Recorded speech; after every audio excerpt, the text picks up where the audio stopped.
காலையில் டைமு மணி 7 ஆகுது. வீடு பெருக்கி தொடச்சி எடுத்தாச்சு. கிச்சன்லாம் கொஞ்சம் நீட் பண்ணியாச்சு.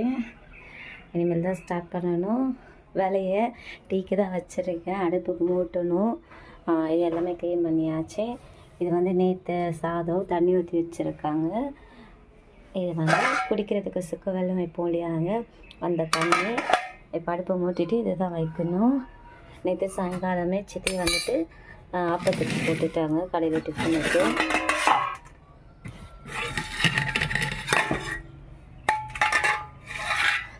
அப்பத்தோட மாவு. இப்போ வந்துட்டு முட்டைக்கறி வைக்கலாமா இல்லை பட்டாணி கறி வைக்கலாமா டிஸ்கஷன் சீரியஸாக போயிட்டு இருக்குது. ஸோ ரெண்டுத்தில் ஏதாவது ஒன்று வைக்கணும். சித்தி சொல்கிறாங்க முட்டைக்கறி வைக்கலான்னுட்டு. ஆனால் வீட்டில் இருக்கிற பாய்ஸ் கேங்க சொல்கிறது பட்டாணி கறி வைக்கணும்னு சொல்லிட்டு என்ன முடிவு பண்ணுவாங்கன்னு தெரியல. எதுவும் முடிவு பண்ணாலும் ஒரு நல்ல முடிவோடு வருவாங்க எல்லோரும். அதுக்குள்ளே நம்ம டீயை போட்டு அவங்களுக்கு கொடுக்க வேண்டியது தான். இப்போ எப்படி இருக்கு கிச்சனு? மதியத்தில் மட்டும் பாருங்கள், செம்மையாக இருக்கும். இப்போல்லாம் வீடு ரொம்ப நீட்டாக தான் இருக்கும். இன்னும் கொஞ்சம் நேரத்தில் எல்லாருமே வருவாங்களா, தரவாடி வீடு இல்லையா. ஸோ நிறைய பேர் வந்து போக போக எப்படி இருக்கும்னா வீடு வந்துட்டு கொஞ்சம் அப்படி இப்படின்னு மாறிடும். நீங்களே பார்ப்பீங்க. வெளியில் ரேடியோ ஓடுது. பால் பொங்க வர ரெடி ஆயிடுச்சு. அதுக்குள்ளே நான் இஞ்சியில் கொஞ்சம் சீவிட்டு ரெடி ஆகிக்கிறேன். டீ ரெடி ஆயிடுச்சு. டீ எப்போவுமே நான் தான் போடுவேன். ஏன்னா நான் போடுற டீ எல்லாருக்கும் பிடிக்கும், அதனால் நான் தான் போடுவேன். எங்கூட சேர்ந்து இங்கே எல்லாருமே வந்துட்டு மாறிட்டாங்க. சித்திக்கெல்லாம் நான் டீ போட்டதை ரொம்ப பிடிக்கும். அவங்க காலையிலையும் சரி, எவ்வளோ பெரிய என்ன சொல்ல விசேஷ வீடாக இருந்தால் கூட சரி, முந்தின நாளே சொல்லிடுவாங்க காலையில் டீயை மட்டும் மறக்காமல் போட்டுடு அப்படின்னு சொல்லிடுவாங்க. சூரியன் பாருங்கள் உதயம் ஆகிட்டாரு. நமக்கு நல்லா இருக்குல்ல காலையில் டைமு. காற்று வரும், சூப்பராக இருக்குது. ரேடியோ வர பாடிட்டு இருக்குது. நேற்று வீடியோவில் பார்த்துருப்பீங்க, எங்கள் மூத்தார் தேங்காய் கொண்டு போய் வச்சார். நான் சொன்னேன் அடுத்த நாளும் காய வைப்பாங்கன்னு சொல்லிட்டு. அதுதான் வெயில் வர ஆரம்பிச்சிருச்சுங்களா, காய வைக்கிறாங்க. இன்னும் 2 நாள் காய வச்சு உடச்சி அதை தேங்காய் நான் எடுத்துருவாங்க. இப்படின்றதுக்குள்ளே நேரம் எங்கள் கடைன்னு ஓடிடுச்சு. பார்க்கறதுக்கு சூப்பராக இருக்குல்ல, நல்ல வெயில். ஆனால் பார்க்க கண்ணுக்கு பச்சை பச்சைன்னு நல்லா இருக்குது. எங்கள் மூத்தார் வந்துட்டு தேங்காய் காய வச்சுட்டு கிளம்பிட்டார். இப்போ சமையலில் வந்து என் ஹஸ்பண்ட் தான் வந்திருக்காங்க. பட்டாணி கறி வைக்கிறாங்க. எல்லாருமே ஒரு வேலை, ஏன்னா குழந்தை இருக்கிறதுனால எல்லாருமே ஷேர் பண்ணிப்போம். யார் எப்போ அவைலபிளாக இருக்காங்களோ அந்த வேலையை அவங்க எடுத்துருவாங்க. மேலே கண்ணாடி இருக்குங்களா, இதுதான் அந்த ஷேடோ அடிக்குது, சூரிய வெளிச்சம். அது கறி ஹஸ்பண்ட் பண்ணிட்டாங்க. அப்போ வந்துட்டு சித்தி பண்ணுறாங்க. என்ன மேமா குத்து வரணும் அப்போ எங்கே ഈസ്റ്റ് ഇട്ടിട്ടുണ്ടോ? காலையிலேயே வந்துட்டு அது மும்மரவாக நடக்குது. கறி வச்சது என் ஹஸ்பண்ட், கட் பண்ணி கொடுத்ததுன்னா எல்லாம் வெங்காயம் கட் பண்ணி அவன் இஞ்சி பூண்டு பேஸ்ட் எல்லாமே ரெடி பண்ணி கொடுத்துருந்தான். அவர் வந்து சமைச்சு கொடுத்துட்டு போயிட்டாரு. ஸோ இது வந்து கிரெடிட் அவருக்கு தான் போகும். நல்லா வாசனை, கறி மசாலாலாம் போட்டிருக்காரு. மாவு பாருங்கள். அப்புறம் இதுக்கு மேலே நம்ம தான் சொல்லணும். ஏன்னா குழந்தைக்கு மட்டும்தான் சித்தியை ஒரு ஊற்றிட்டு போனாங்க. இதுக்கப்புறம் நம்ம டியூட்டி அது. அங்கே சித்தி பசங்களோட பேசிகிட்டு இருக்காங்க. ஓப்பன் பண்ணி காட்டுறேன். 2 ஊற்றியாச்சு. இப்போ தான் நான் ஸ்டார்ட் பண்ணிருக்கேன். பழுத்தோ அது பிடிச்சணும் புளிப்போ? பழுக்க முன்னாடி புளிப்புண்டு. எத்தனை ദിവസം എടുക്കും പഴുക്കാൻ വേണ്ടിയിട്ട്? ഇന്ന് ഉച്ചക്കോ? ആ ഇത് 2 3 മേമ? 2 കിട്ടും. കൂട്ടാൻ വയ്ക്കാൻ പറ്റിയില്ല. മേമ കുട്ടികൾ അവിടെ ഉണ്ട് മേമ? വേണ്ടാന്ന് പറ, വേണ്ട. തിന്നോ തിന്നോ തിന്നെ കടിച്ചേക്ക കടിച്ചേക്ക വേണ. നമ്മുടെ വീട്ടിലുണ്ടായിരുന്നോ ഈ ചക്ക? നമ്മുടെ വീട്ടിൽ ചക്ക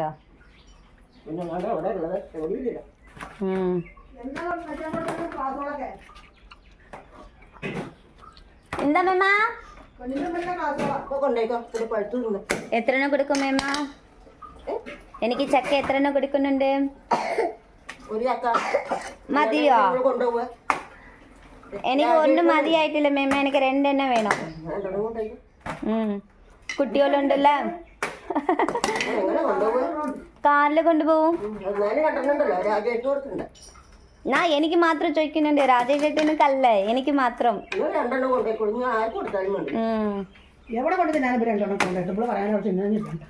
താത്ത വീട്ടിലുണ്ടല്ലോ ആല്, അപ്പുറം ആൻറ്റി വീടുണ്ട്, പിന്നെ അപ്പുറത്ത് ഒരു ബ്യൂട്ടി പാർലറുണ്ട് ഫ്രണ്ട്. എന്താ പ്രൊജക്റ്റിനൊക്കെയാണോ ഒരുപാട് ഇഷ്ടം. ആ കൊണ്ടുപോകുന്നുണ്ട്. അത്ര ലഗേജ് ഇല്ല മേമ.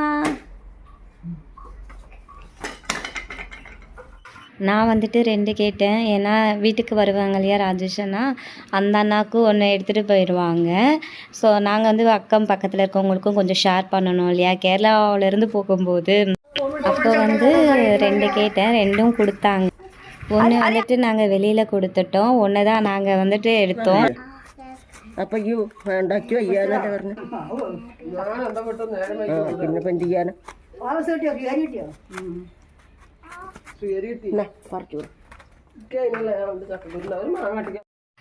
இன்னைக்கு இதுதான் வந்துட்டு சக்கை குரு ஏதோ பொரியல் மாதிரியும் ஏதோ பண்ணுவாங்க, கூட்டு மாதிரி.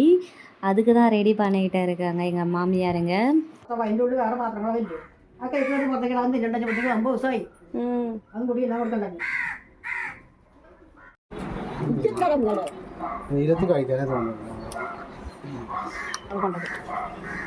ഇത് ഫുള്ളോ? ഇത് കഴിച്ചേക്ക്. செக்குக்கு தான் காசு கவிப்பாங்க.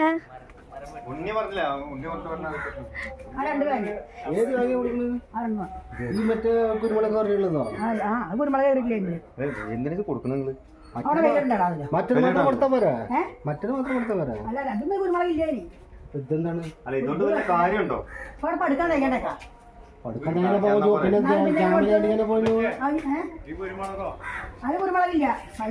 അതല്ല ഇത്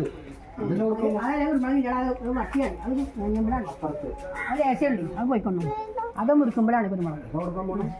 അത് എങ്ങനെ പറയാൻ വെച്ചാൽ വെട്ടിയത് மரம் 2 மரத்தை கொடுக்குறாங்க, வெட்ட போகிறாங்கன்னு நினைக்கிறேன். இதில் குருமிளகு போட்டிருக்காங்க, இன்னும் வரலை, அறுவடை முடிஞ்சிருச்சு. പിന്നെ വെട്ടാൻ പറ്റില്ല, അവിടെ പഠിത്തം. ஆனால் செடியெல்லாம் உயிரோடு தான் இருக்கு, தெரியல என்னன்னுட்டு. 2 மரத்தை கொடுக்குறாங்க.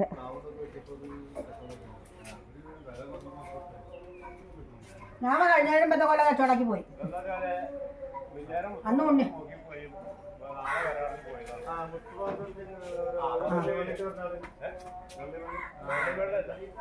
അല്ല, അവര് കുഞ്ഞാണ്ട മില്ല് നോക്കാറുണ്ടോ? കുഞ്ഞാണ്ട മില്ലിലത്തെ ആൾക്കാരാണ്. അല്ല, അവരാണ് കൊടുക്കണതേ. അത് 2 കൊടുക്കണ്ടേ? ആ ഞങ്ങളും കൊടുക്കണ്ടേ? നമ്മളെ രണ്ടെണ്ണം അതും அந்த அண்ணா நிற்கிறாங்கள, ஒரு ஒயிட் கலர் பூ போட்ட சட்டை, அந்த மரத்தை விற்கிறாங்க. അത് ഇവിടെ അല്ല, അത് കൊണ്ടാവില്ല, അത് മൊത്തം കൊടുത്തേ. മൊത്തം കൊടുക്കാണ് പറഞ്ഞത്. കൊടുക്കുമ്പോ ഒപ്പം കൊണ്ടാണ്.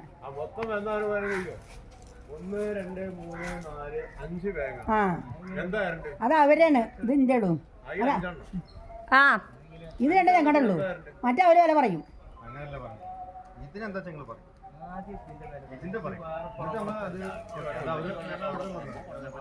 மேமே வந்து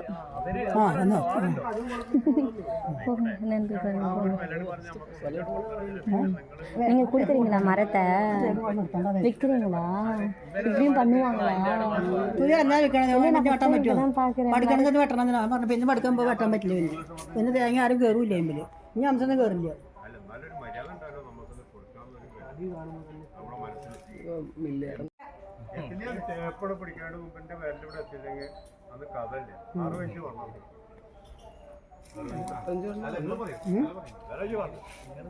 എത്ര 5 വേണ്ട? 6 വേണോ? ഞങ്ങൾക്ക് ഇത് കിട്ടുന്ന വിലക്ക് ഞങ്ങൾ ചോദിക്കണമെങ്കിൽ നിങ്ങൾ നിങ്ങളെ തരണം. ഇത്രക്ക് തരാമനെ എന്ന് പറഞ്ഞാൽ അത്രക്ക് നമ്മളതിന്റെ പണിക്കൂലി ഞങ്ങൾക്ക് കിട്ടണമെന്ന് പറഞ്ഞിട്ട് എന്നിട്ട് ഞാൻ 50 പറഞ്ഞു, 50 വില പറഞ്ഞു രണ്ടരും കൂടി.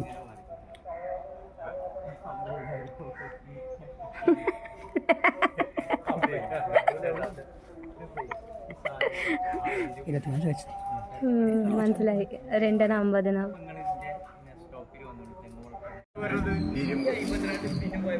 ഒരു പട്ടിക പിടിക്കണ്ടോ? ഒരു കട്ടളങ്ങൾ വെക്കണ്ടോ? അപ്പൊ ഒരു ബിസിനസ്സായിട്ട് കച്ചവടക്കാർ ബിസിനസ്സായിട്ട് നടത്തണമെന്ന് അല്ലാണ്ട് ഇപ്പൊ നിങ്ങളുടെ മുതൽ ഇപ്പൊ വെറുതെ ഞാൻ കൊടുക്കണം. പഠിക്കുമ്പോ എന്താ വെട്ടണം? പഠിക്ക് വെട്ടാണ്ട്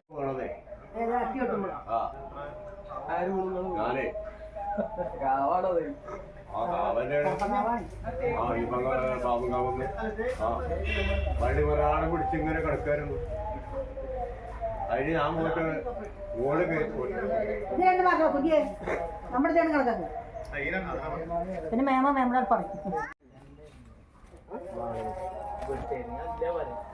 ഒരു ഹെൽപ്പറിന് 1200. ഇതിന്ന് ഇതെല്ലാം പേരൊക്കെ കഴിഞ്ഞിട്ട് വേണം ഞമ്മക്ക് കൂലി പൈസ. ഞങ്ങള് പണി തോന്നി ഞാൻ ഞാൻ ബില്ലേരെ കൊടുന്നേരം പണിക്ക് നിങ്ങൾക്ക് അങ്ങനെ ബുക്കാണ്ടെങ്കിൽ ബില്ലേരെ കൊടുന്നേരം നിങ്ങൾ വിറ്റോടി. நீங்கள் டேன் எப்படி இருக்குது பாருங்க, செம்மையாக இருக்குல்ல. மண் தான்.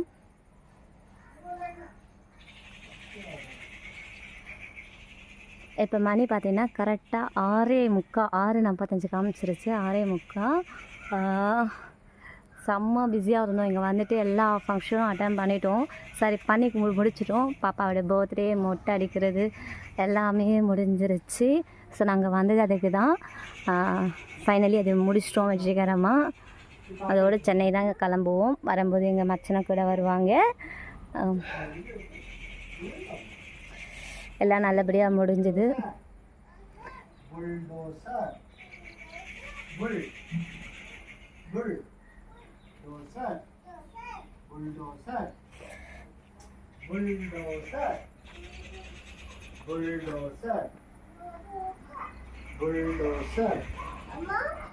ஒரு 10 நிமிஷம் நடந்துட்டு போகலான்னு சொல்லிட்டு நான் வந்தேன். எங்கள் மூத்தார் என்னை வச்சு என்னெல்லாம் பண்ணுறாரு பாருங்க. அவர் என்ன சொல்கிறாருன்னா, சென்னையில் எங்கள் வீட்டுக்கு ஆப்போசிட் வீட்டில் இருக்காங்க இல்லையா, அந்த பாப்பாவுக்கு வந்துட்டு கல்யாணம் ஃபிக்ஸ் ஆகிருக்கான். இவரை இன்வைட் பண்ணியிருக்காங்களாம்.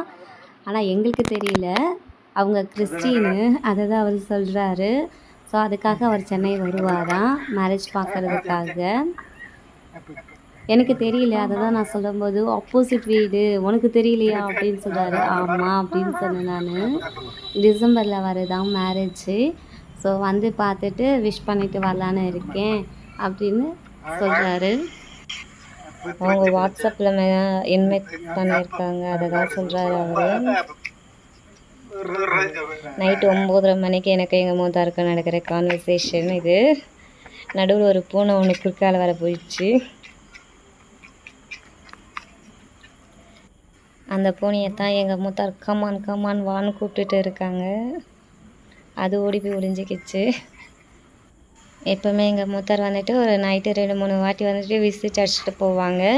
ஸோ எல்லோரும் சேஃபாக இருக்காங்களா, சாப்பிட்டு படுத்து தூங்கிட்டாங்களா அப்படின்னு சொல்லிட்டு, வீட்டுக்கு பெரியவர் இல்லையா, அதனால் எல்லார் வீட்டும் போயிட்டு ஒரு விசிட் அடிச்சுட்டு அதுக்கப்புறம் அவர் வீட்டில் போயிடுவாங்க. மணி 9 ஆயிடுச்சுங்களா, எனக்கு கொஞ்சம் நேரத்தில் போயிட்டு லைட்டெல்லாம் ஆஃப் ஆகிடுவாங்க. எங்களை சென்னைக்கு கிளம்புங்க சொல்லிவிட்டு அவர் கிளம்புறாரு. அவரும் சென்னைக்கு வராராம் கல்யாணத்துக்கு. அதை தான் என்கிட்ட சொல்லிட்டு இருக்காங்க. அதோட ஃபேமிலி விஷயத்தை தான் அவர் எங்ககிட்ட பேசிகிட்டு இருக்காரு.